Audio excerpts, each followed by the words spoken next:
Lucid had one goal: to take on German luxury automakers, and even though the Air was immediately compared to the Model S, it wasn't Tesla that it wanted to steal drivers from.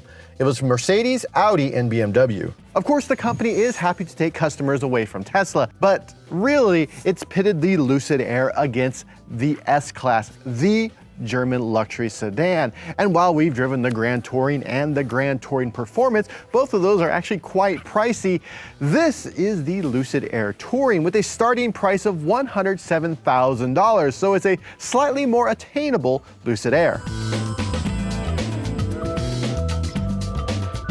This pits this version of the Lucid Air with the upcoming EQS 450 with all-wheel drive. So how does Lucid Air compare to a comparable Mercedes-Benz? But let's first talk about technology. Lucid is obsessed with efficiency.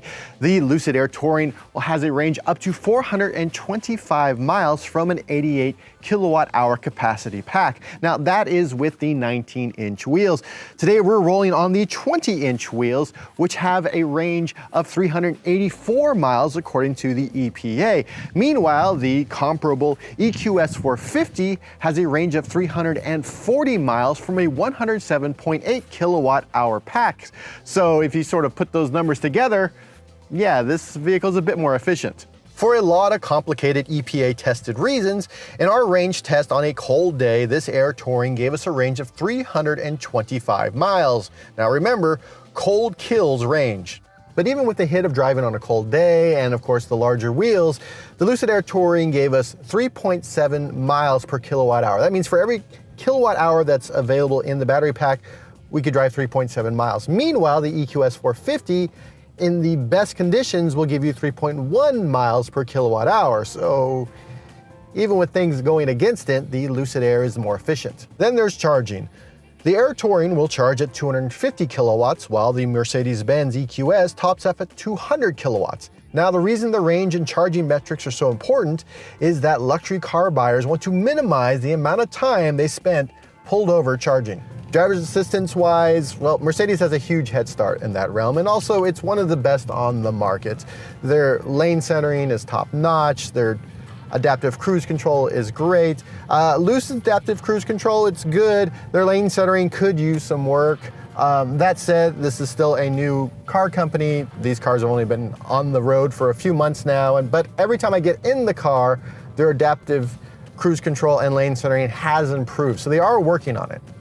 Up here up front, yeah, that is LiDAR. Lucid is one of the first automakers to equip all of its vehicles with LiDAR. Now that is in addition to radar, to cameras, and to ultrasonic sensors. Uses all of those sensors in order to make its driver's assistance system a bit better, and also better for the future. It's adding this hardware now so that as its software catches up, it can deliver a better driver's assistance system. Inside, Lucid has gone, well, less giant screens like we've seen in the Mercedes EQS with the Hyperscreen, and more just traditional touchscreen display right here. But in addition to that, you also get this secondary screen down here at the bottom. This top screen has a pretty minimalistic home screen. You have navigation, you have media controls, you have phone, but really most of everything that you're going to be doing to this vehicle, all the controls, all the settings, it's all right here in this bottom screen. Again, Mercedes has a more mature system, and its voice assistant is better than Amazon's, which is what Lucid is using. Still, Lucid has made strides to make the system better. It's now quicker thanks to a recent update, and the design is what you'd expect from a luxury brand.